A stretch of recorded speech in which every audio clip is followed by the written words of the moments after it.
Rock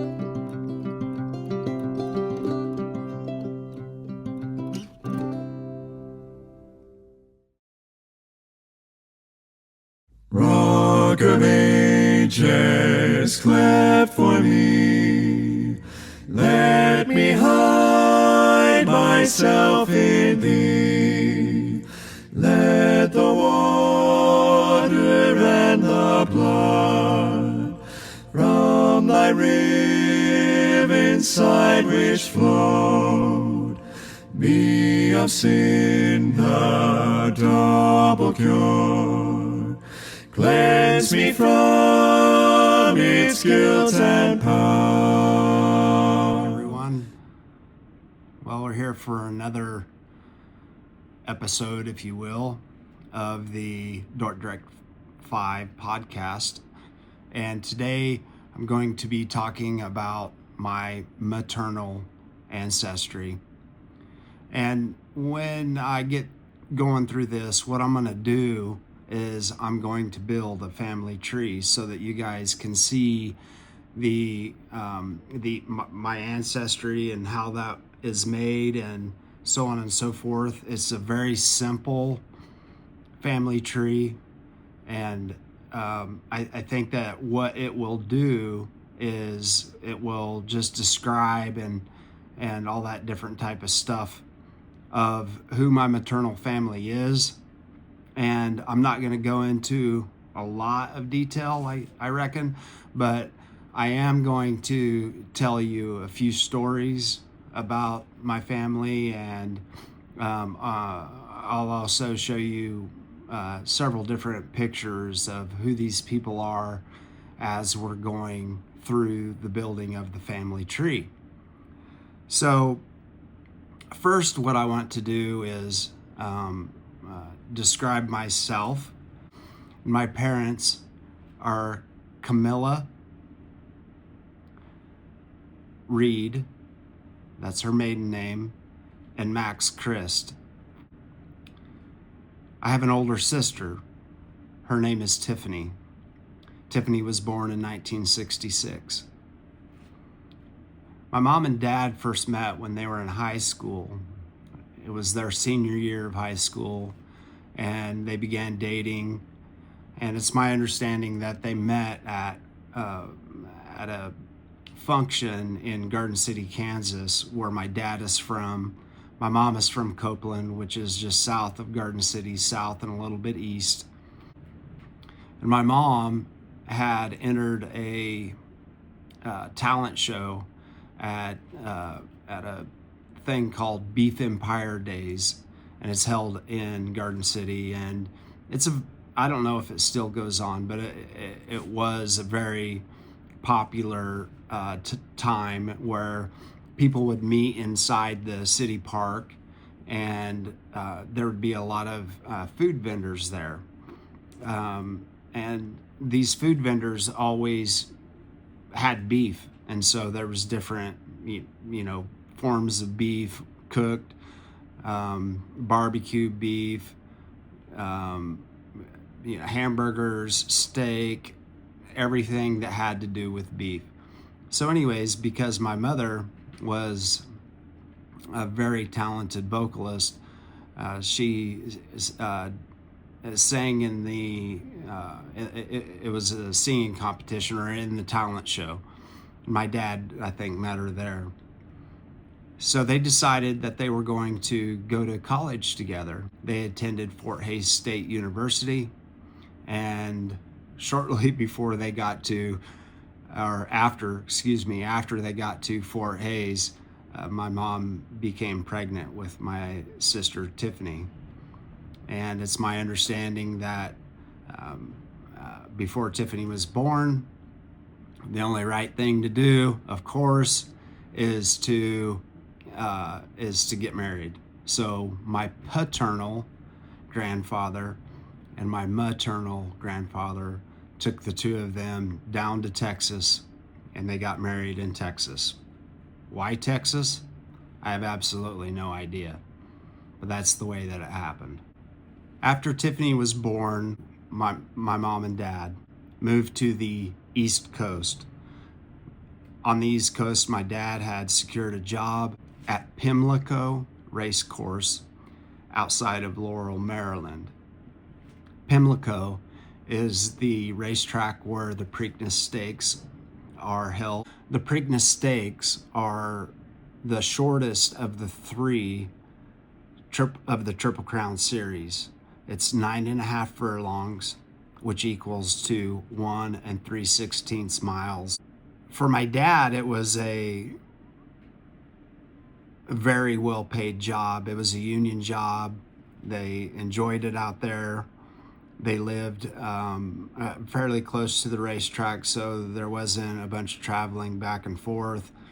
And in 1969, I was born in the suburbs between Washington, D.C. and Baltimore. Shortly after I was born, my mom became pregnant again with a little boy, and she and dad were having some marital issues. So mom, being really good friends with dad's sister, Tony, she moved to Denver where Tony lived and stayed with Tony. Dad ended up coming a short time later, and they got an apartment, so on and so forth. The baby was born premature at 5 months gestation. His name was Stephen, and sadly he died due to complications with that prematurity. And I really truly believe that mom suffered greatly with this death. I'll describe that a little bit more later. My dad, Max Christ, was born to Ted and Barbara Christ, September 29th, 1947. He had a brother and 2 sisters, one older sister, one younger sister, and one younger brother, and one older brother. I don't really want to concentrate very much right now on the paternal side. I want to concentrate on the maternal side. My mother, she was born to Wayne and Lola Reed, February 15th, 1947. Mom has an older sister named Annette. Annette is 3 years older than my mother. They had a great childhood. My grandpa farmed. I'll explain that here in just a moment. I'm building up from the bottom, me being the bottom, going up. And Grandpa Reed, as I referred to him, was a very well-liked man, and did a great job farming. He loved his wife, and his wife Lola, I'm going to call her Grandma Lola, was very well-liked in the Copeland community. She had very strong ties at church. She sang, Grandpa Reed sang, so on and so forth. And actually, the way that they met in college, back in the I think it would have been in probably the late 30s. Lola was born in 1921, and so Grandpa Reed was born in 1920. And so I would reckon in the late 30s to early 40s, they attended Fort Hays State University, not together, but they were at Fort Hays State University. And Grandpa Reed actually met Grandma Lola's older brothers, Raymond and Richard Romer. Romer being her maiden name. And so it's my understanding that they were sorority brothers, and they formed a great friendship, and somehow Grandpa Reed and Grandma Lola ended up in the same a cappella choir group. And so they met there, and they had this commonality of having my Grandpa Reed, his friends, Raymond and Richard, and her brothers, Raymond and Richard. And so they had this very quick bonding time. It's further my understanding that Grandma and Grandpa married before they got out of college. And also before everybody ended up, doing their thing, Raymond and Richard joined the United States Army. Grandpa Reed joined the United States Navy. All three fought in World War II.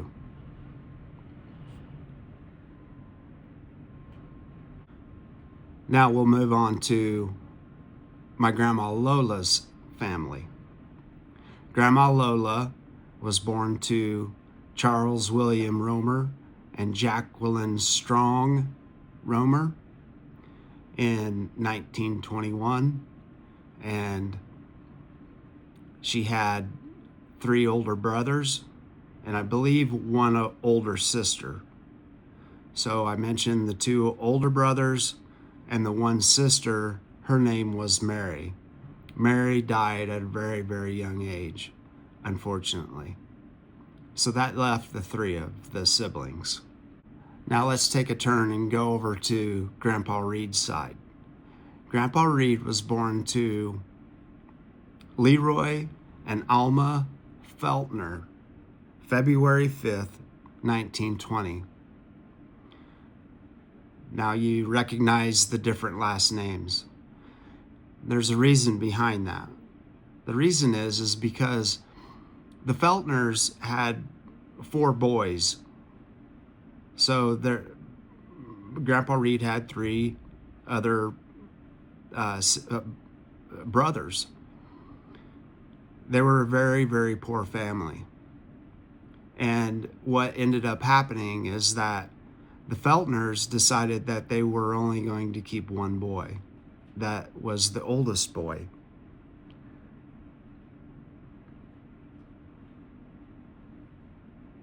Harold Feltner is the only boy that stayed with his mother and father. The 3 other boys went to adopted families. The oldest of the 3 that were adopted, his name is Norman, and he was adopted by the Alexander family. The other brother, George, he was adopted by another family that lived in Copeland, and their last name was Letmeyer. Grandpa Reed, he was adopted by Guy and Sadie Reed. Guy was not a very kind man to Grandpa Reed, and Grandpa ended up forming a very strong relationship with one of his adopted uncles, and then he had a boy, and his name was Robert, and Robert was essentially like a brother to Grandpa Reed. At this point, I want to talk to you about a very, very tragic story that happened on July 22nd, 1957.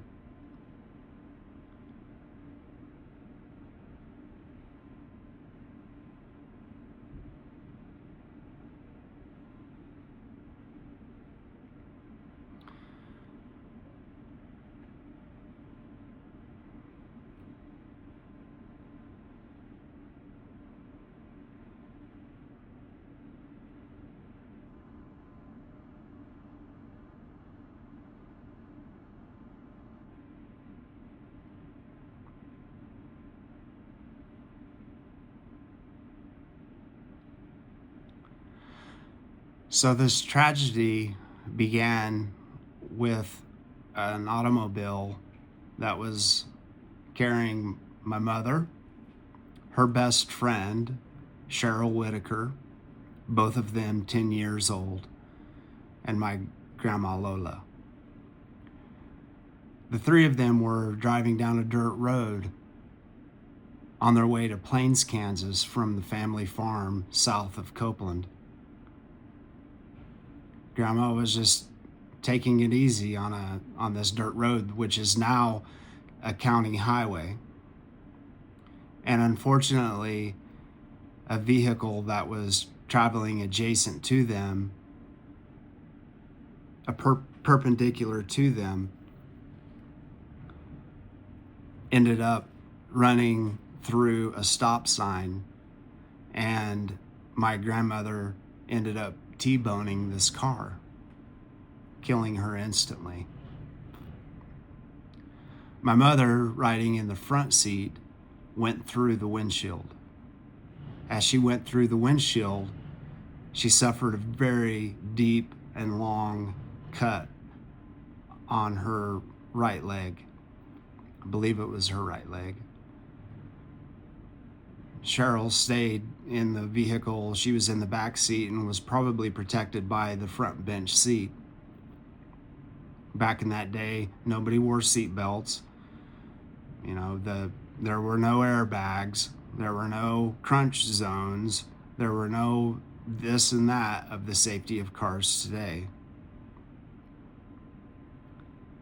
My mother, being thrown through the windshield and suffering this injury, was lying on the ground bleeding very profusely from her leg.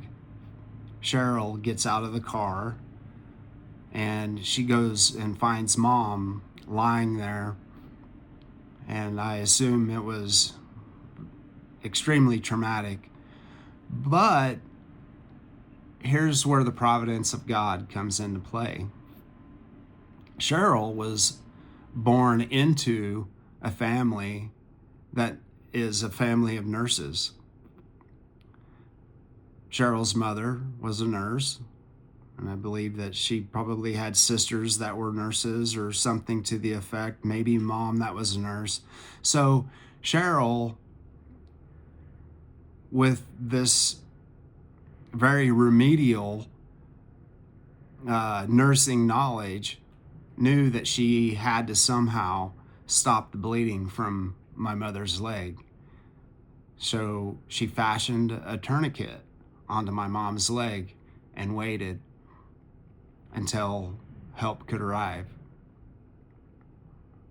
And then her mother, Betty, Cheryl's mother, Betty Whitaker, ended up nursing my mother. And my mother stayed in their home until she could recover from her very, nasty cut on her leg. And then she ended up coming back home to be with only her father and her sister. Her father never remarried. Grandpa Reed never remarried.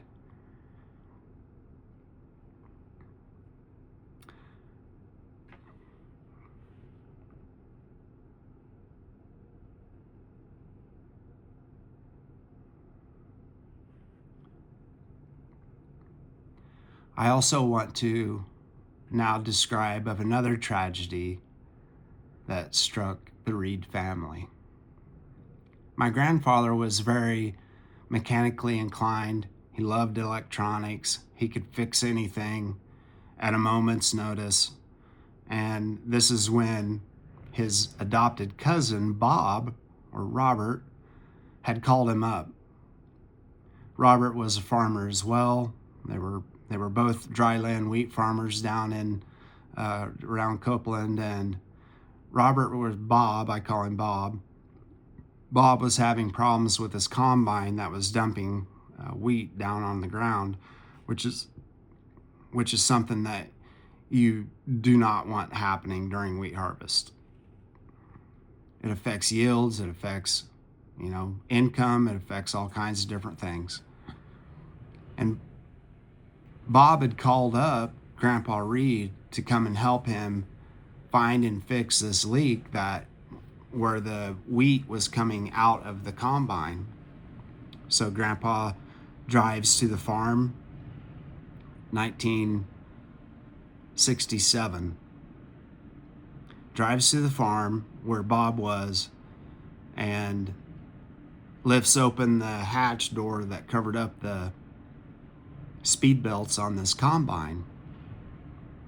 And from my understanding, Grandpa Reed had a pair of gloves on, leather gloves, and it had a leather strap that could be used to, once you get the glove on, to tighten down the glove around the wrist. And so the remainder of that strap would just be dangling there. And so Grandpa starts looking around and finds out where the wheat's coming from, and he points up to show Bob where this leak is. And at that moment, the speed belt grabbed a hold of that leather strap and pulled his arm into a variable speed belt pulley. Now, a variable speed belt pulley the reason why they call it variable is because it's kind of like a centrifugal type of maybe like a clutch. It has a spring on the outside of one side of the pulley, and as the combine speeds and slows down, it adjusts the tension on that belt. So if you can imagine, just for a moment, the speed belt, as it's turning this way around the variable pulley, speed pulley, grabs a hold of the strap, pulls his arm into the pulley, and the pulley starts climbing up his arm. And Grandpa Reed has the wherewithal, thinking that he's going to end up losing his head, uses his other arm to try to push himself away from this pulley. Well, when he does that, it grabs a hold of his other arm and gets it all twisted up. Comes out of the pulley, mangled arms, lying on the ground. What do? Now, this is a quite unique and interesting story, what is to follow. Bob had a hired man, a young man in his older teen years, that was the son of a high school administrator there in Copeland, that had previously, maybe just a couple of weeks, taken a first aid course before wheat harvest. So this young man ends up knowing that if he doesn't do something quickly, Grandpa is going to bleed to death. So he fashions tourniquets, one on each arm. They load him into Grandpa Reed's pickup and travel to the nearest hospital. Perhaps it was nearest emergency room or whatever it was. It was maybe like an urgent care facility, which was in Montezuma, Kansas, about 15 miles away. Now, I'm sure that this was no Sunday cruise. They make their way to Montezuma as quickly as they can. They arrive at the medical clinic, and the young man, runs into the clinic, brings out a nurse, and the nurse is like, "There's nothing that we can do. You need to get to the hospital as soon as you can." So the sheriff patrolman ends up coming to the hospital or this medical clinic. The young man stays out of the vehicle, and another man that I assume was supposed to be a nurse ends up getting in the vehicle with Bob. They have a police escort that takes them to the nearest real hospital in Dodge City, Kansas, maybe 35 miles away. I'm sure that the medical clinic there in Montezuma had called to the hospital there, in Dodge City, that you've got a patient that's coming that's got 2 mutilated arms, and he's got tourniquets on it, whatever the case is, and there's a police escort.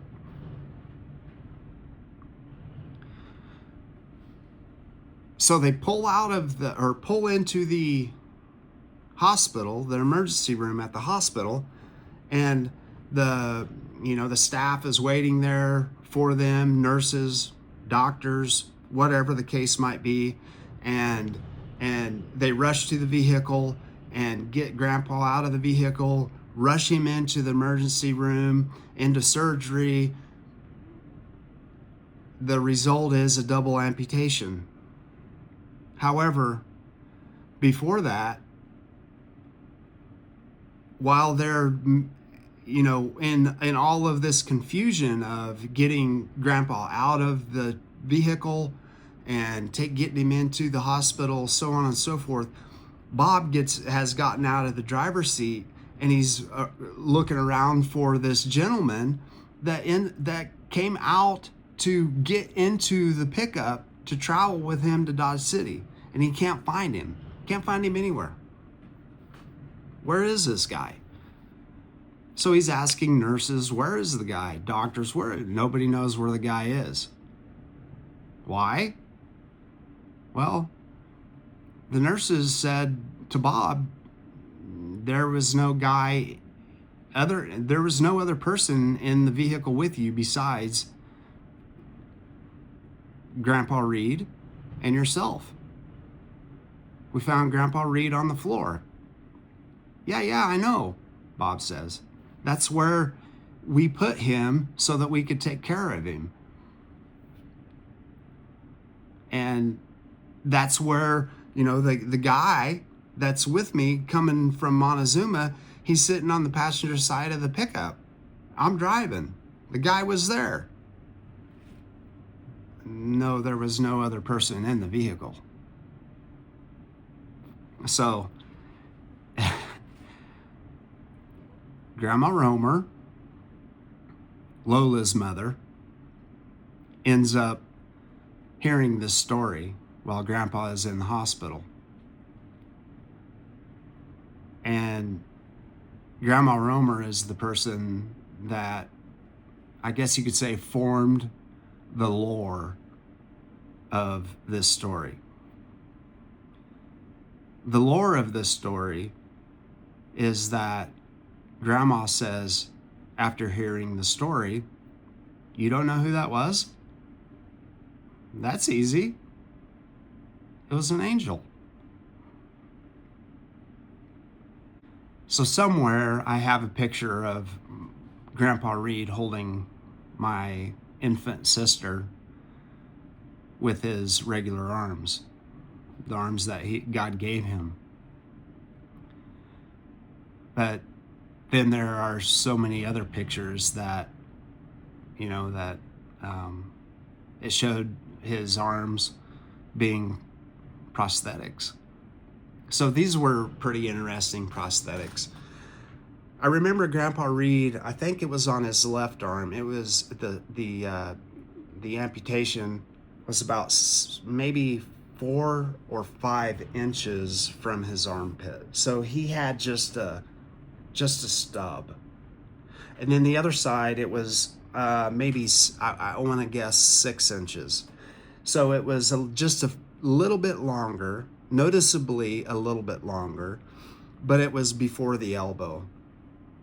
And on both of these prosthetics that I think that were made out of maybe some type of wood, that I remember them being shiny, and they like a lacquer type of a finish to them, and on some places that were, where he would rest his arms or what have you, those places were a little bit dull, and they had these wires. So how he put them on is that he would, most of the time he would need help, but he did live by himself as an older man, and he he managed to get these prosthetics on by himself. They were quite heavy.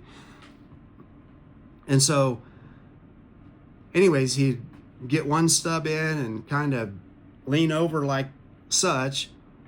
He'd lean over like such and get his other stub into the other prosthetic. And they had these wires I remember some wires that were attached somewhere on the elbow to function the pivot of the elbow. And then it was like the wrist of them where it was like cut off, if you will. They ended right here, like at the wrist. And then there was these other wires that came out and functioned and made the hooks, they were stainless steel hooks, work. So he could open and close the hooks. He could use some type of a manipulation to get a little bit of movement, rotation in his wrist. And this would be, this is both of them. And so I remember Grandpa feeding himself with his hooks. He would, get a fork. He'd get the fork moved over on the side of the countertop or the table and hook onto that fork and feed himself. He wasn't able to bathe himself, and he always needed a nurse or some other person to help bathe him. However, one of the very interesting things about Grandpa Reed was he could drive, and he could drive well.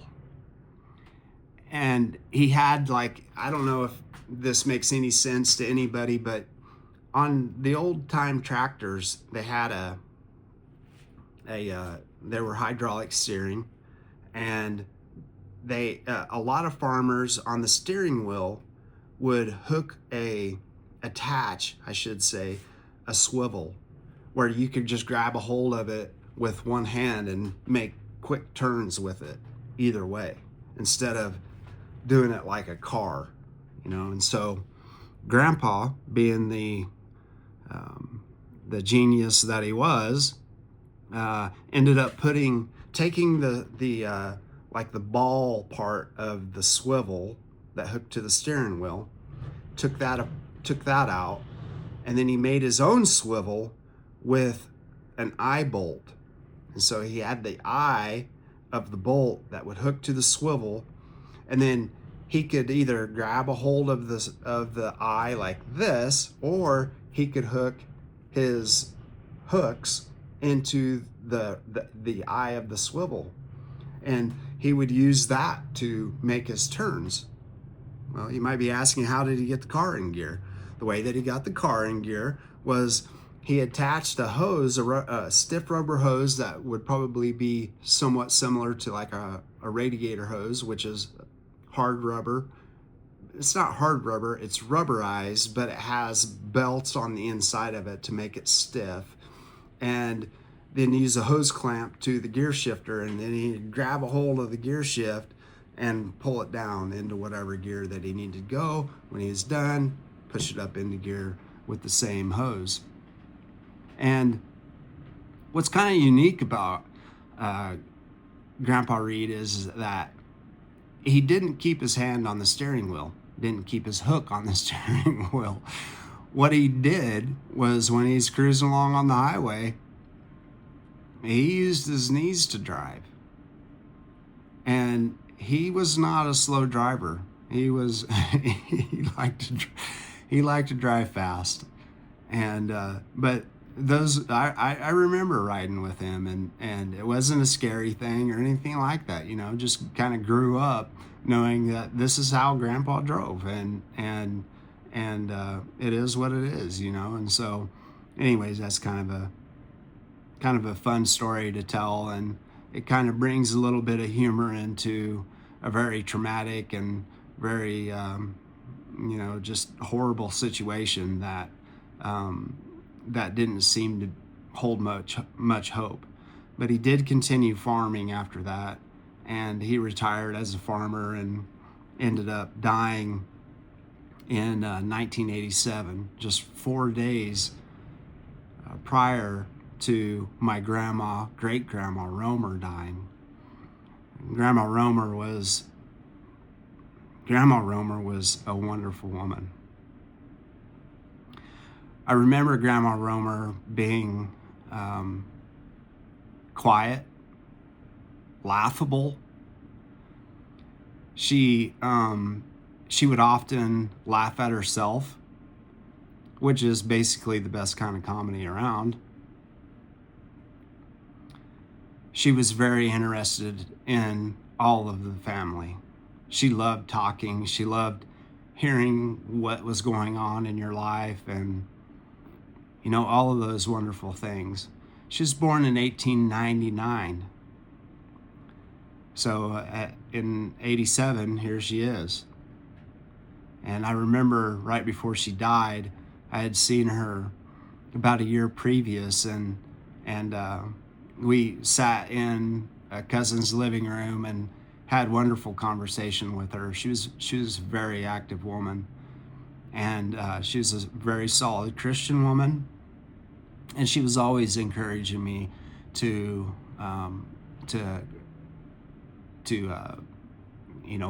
just develop more relationship with Christ Jesus. Grandma was very close, very, very close to Grandpa Reed. Grandpa Reed pretty much accepted her, or even kind of like adopted her as his own mother. They were very fond of each other, and I really appreciate that about Grandma Reed. I really appreciate that about Grandma Romer. She loved everyone. I remember a little bit about Grandpa Romer, my great-grandfather. I was 7 years old when he passed away, but I do remember my mom bringing my sister and myself up to see Grandma and Grandpa Romer in Oakley, Kansas, and Grandpa at the time was, kind of a feeble man, a very large man, not like big and fat, but tall and built. A farmer, a cattleman, very well known, very well liked, and a solid German man. I remember things that about my grandpa Romer that, not really a lot of playful things or anything like that, but I remember being with him, and I remember sleeping near him, if not with him, in the same bedroom. And I remember him snoring, and carrying on while he slept, and it caused all kinds of, sleep issues with me, that night or whatever, but these are like fond memories that I have of Grandpa and Grandma Romer. They were wonderful people. So let's move on, just for time's sake. Now that you've met the major players in the family tree, I want to tell you a little bit more about my mom and dad and that thing that was going on when my mom had moved in with my Aunt Tony. And Tony was the oldest of the 4 kids that Nanny and Papa had. Nanny and Papa, if you'll remember, are my paternal grandparents, Ted and Barbara. So they, as parents, my mom and dad, had lost their 3rd child. Mom being struck with this third very intense and very traumatic experience in life, kind of, I guess you could say, just was not very emotionally stable, nor was she psychologically stable. Mom and Dad ended up separating, and I believe Dad ended up either moving back to Denver, or they had moved to Garden City, and they bought a little house that was south of. So my grandparents had a even though my granddad was a farmer, they had a house in town and a house out on the farm that was on the Scott-Finney County line. This house in town was a very nice house. I'll talk about that later, but in a different video. But anyways, mom and dad left Denver and bought a house just right down the street from Nanny and Papa. And I would say like maybe a half mile or something like that. It was several city blocks, but it was on the same street to the south, and it was a nice little house. And the reason why I remember this place is because that's where my memories began forming. And when Mom and Dad separated, Mom stayed in that home, and Dad either went back to Denver to be with Tony and to work out there to get his mind right, or whatever, I think is what my Aunt Marcia tells me. But he also may have gone back to the East Coast to work the racetracks back there. Horse racing back at that time was huge, especially out on the East Coast. It still is on the East Coast. But anyways, Mom wasn't right, and she was ill-equipped at this point of taking care of Tiffany and I. And so there was some recognition of this by not only Nanny and Papa, but of her, the maternal side of the family, her dad and her sister Annette. And so I think that both Tiffany and I ended up going and living with Butch and Annette for a little while, and they had two of their own kids, which were both older than both of them were older than Tiffany and I, but the younger son was a year older than me, and then Christine, the oldest daughter, or the oldest child, she was at least 2 years older than Tiffany. I believe she was 2 years older than Tiffany, and they were still trying to get their life together as a family. So it wasn't like they could have us long term or anything like that. But what ended up happening was Nanny and Papa ended up seeking custody of Tiffany and I, and that's what ended up happening. And in 1971, I had just turned 2, or I was right around 2 anyways. Nanny and Papa took us and cared for us, and that's where we lived for the vast majority of the years up until I was 8 years old. And I'll explain that in a different story. But anyways, Mom got herself together, and years pass, and when I believe it's 78 or 79, Mom meets a farmer, and his name is Rick Ardrey. And Rick lived at the family farm, and his mom and dad, here's an interesting story. His mom and dad lived in the farmhouse that his dad's dad built. Now, his dad's dad, I can't remember his name, but his dad's dad was an immigrant from Lebanon, and in 1927 he's ordered a Sears and Roebuck house. So back at that time, a lot of you'll know that you could order homes probably from the magazine. Sears and Roebuck had a big, thick magazine, and you could order just about anything from Sears and Roebuck. So he gets this wood shipped to his place, and he used it's kind of like a drag shovel, if you will.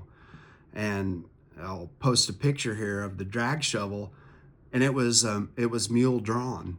And so he uses this drag shovel to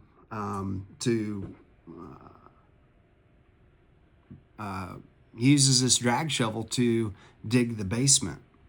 Then he poured concrete, and then he used the instructions or the blueprints or whatever it is to build the house. Now, how did he know which pieces of wood? Because they're all prefabricated.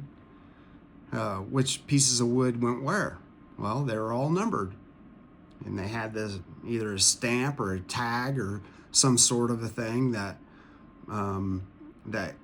gave the number. And then you looked at the blueprint, you found out where the number was on the blueprint or what have you. If you're building this wall, then 1, 2, and 3 goes on this wall, and 4, 5, and 6 go on that wall. And so it was an amazing home, though. And I remember that we lived in that home after Russell and Irene, Rick's mom and dad, had moved to closer to Dodge City. And unfortunately, that house caught on fire when I was a junior in high school. The fire was started by an electrical short in the basement at the heater, and so the fire made its way up the chimney of the home that was the exhaust of the heater, and it didn't suffer. It wasn't a catastrophic loss as far as in it didn't. The house didn't burn down.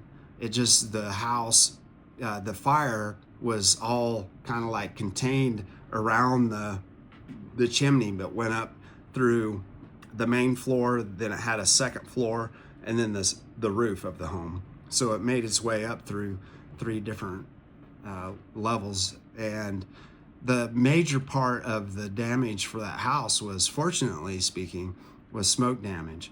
And Rick and Mom ended up having that house gutted, and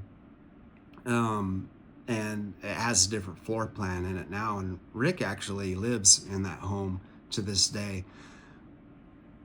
I have a lot of fond memories of Rick. They were married in 1980, so I was in 4th grade, maybe 5th grade.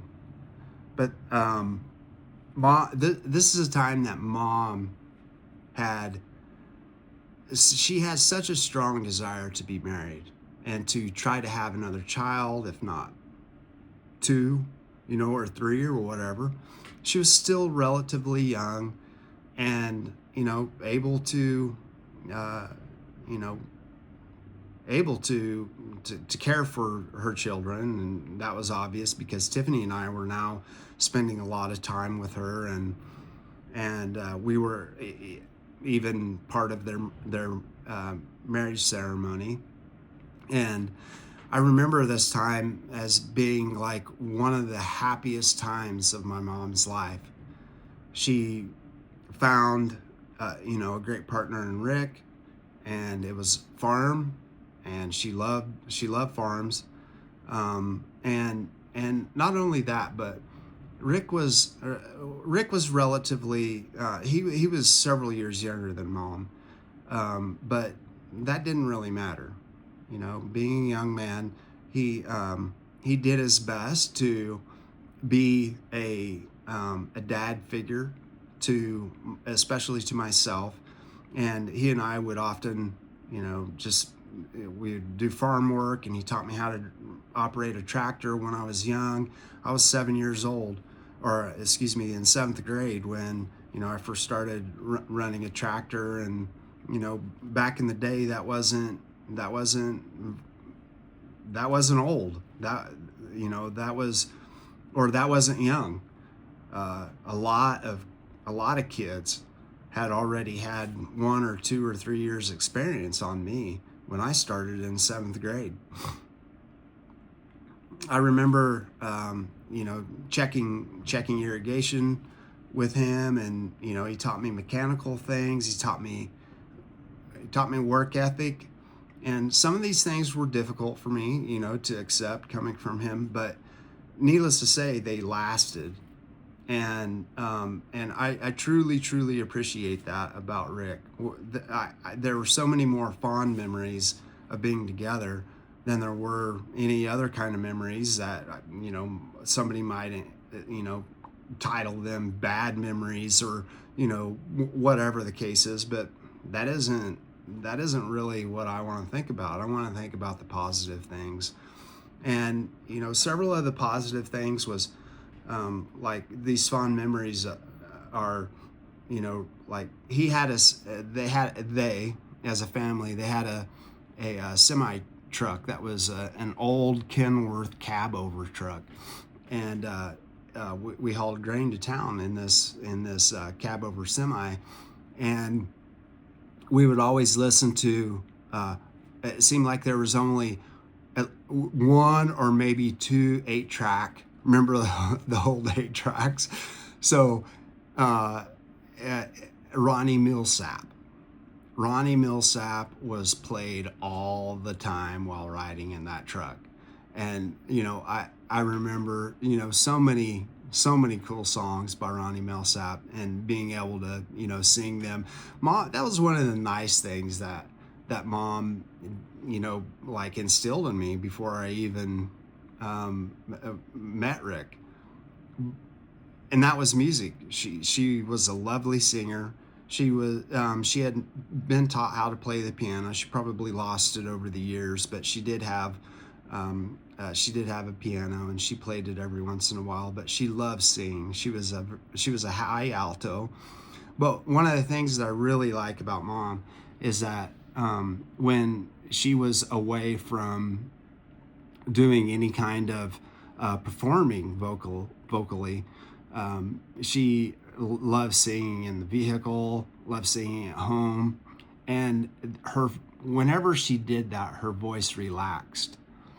And I remember Mom being able to sing so much better while her voice was relaxed, and it was more of like a lower alto, but yet she could get high, she could get low, and she especially loved singing in the car with the radio or with the whatever music we were listening to.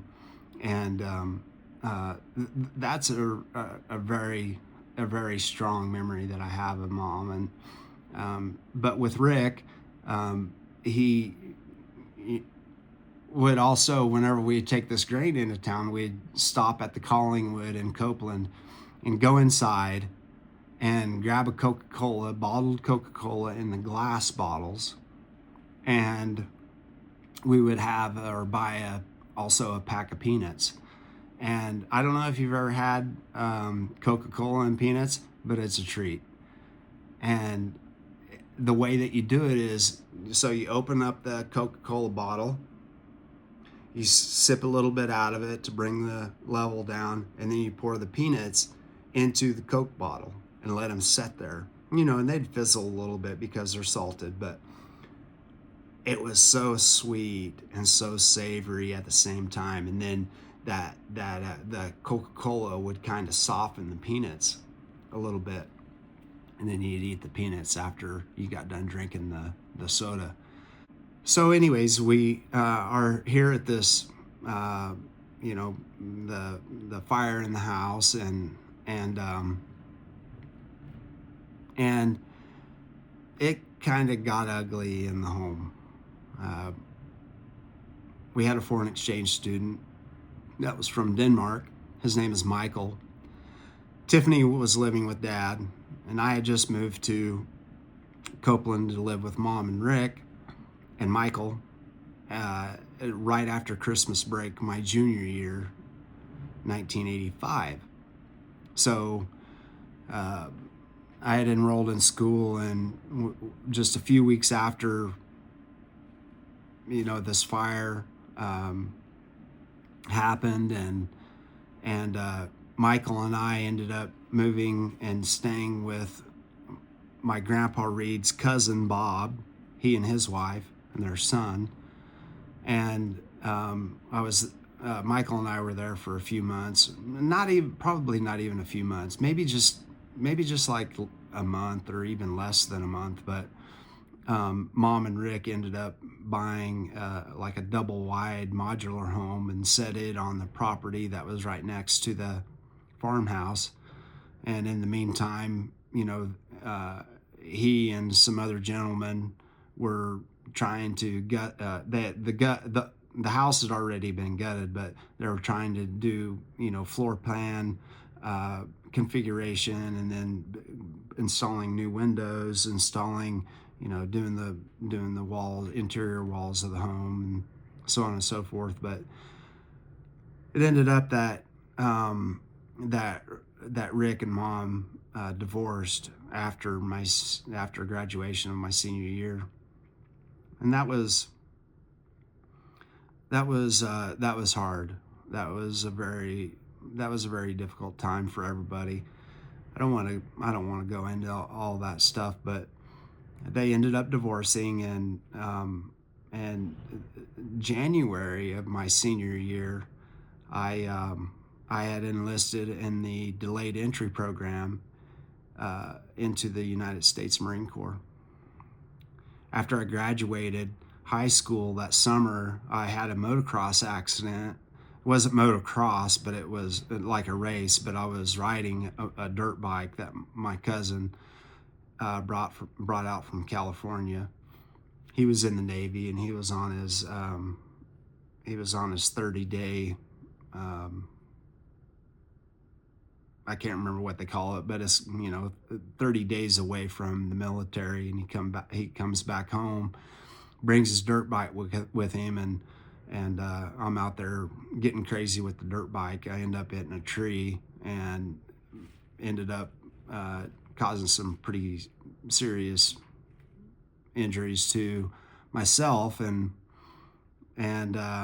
what ended up happening, unfortunately, is that I lied on my on some of my entrance information and didn't tell them about this injury and the accident, so on and so forth. But being that the government likes to dig into your background, they found all the information that they needed to know, and I was not able to get into the military. So at this point, I really want to, I kind of want to just like withdraw from the story. I want to end it there, and so that you have kind of an inkling of who these people are, what my ancestry is, a little bit about myself, a little bit about each one of these people that I had mentioned in my maternal ancestry. There might be a time that I can gather up more information and share that information. I have plans to go see my Aunt Annette and her husband Butch down in Oklahoma, and there's a place down there that I think that the LDS, the Mormons, they have a family tree building type of a library that is down near where they live, and I want to go down there, and I want to help try to build my family tree more solid, and have all of the information that I need to finish out this family tree on my maternal side. I have so much more information on my paternal side, and I want to kind of try to equalize that. I don't have information with regard to my great grandma and grandpa Romer's families, each of their moms and dads and that type of thing. But I do know that the Romers, Grandpa Romer was German. I do know that Grandma Romer, her maiden name was Strong, so Jacqueline Strong Romer. She was from an English family. I don't know exactly where they come from or anything like that. I don't know the years of migration. I don't know, a lot of these significant facts that I do want to know and I do want to share. So I hope that this was fun for you to listen to and to be a part of. I hope that you enjoyed the little family tree build that I developed and the pictures that I showed you of these different family members and how all these different types of things relate. Originally, I had done something quite different. I had built a monologue that was 8 pages long, and I was going to end up telling you a story about all of these different family members, and it came across as being a little bit confusing. And I had Jennifer proofread it, and she's like, I think that maybe you should do this, or maybe you could do that. And the way that I'm reading it is just very, very confusing, and I can't keep track of the people that are involved. And I need a picture of what this family tree looks like. So that's why I did what I did this time. And I really hope that it wasn't, just confusing and, all of that different types of stuff. But I'll later in another video, I'm going to tell you more stories. I'll tell you about my dad's side when I was living with my dad, living with Nanny and Papa, so on and so forth. And that's going to take quite a bit of time because of its extensiveness. And I don't need to tell a bunch of stories as far as in like everything that I can remember and all that type of stuff. But I do want to tell you about some different significant stories, and I can do that here too, with my maternal side. But this is just the basics and the really like the root of the maternal side and how I kind of maybe the more significant events that happened on my maternal side, what happened with me, mom and dad, so on and so forth. So anyways, I'm going to end it here, and I really hope that you're enjoying these few episodes that I've got up, and I hope that you enjoy the next that are going to be coming up. I do have some really big plans for developing some other very interesting stories that I'm doing some research on, and this is really fun for me. It's very time consuming, but at the same time, it really brings a lot of joy. And the reason why it brings joy is that is basically that I can just really pass this information on to other people, and especially my children and their children, and so on and so forth. So anyways, I hope that you enjoyed a little bit of music at the very beginning, and I'm going to close it out with the next 2 verses. Thank you for watching. I hope that you subscribe and like the video and make a comment, whatever you want to do. See you later. Not the labors of my hands can fulfill thy law's demands. Could my zeal no respite know? Could my tears forever flow? All for sin could not atone. Thou must save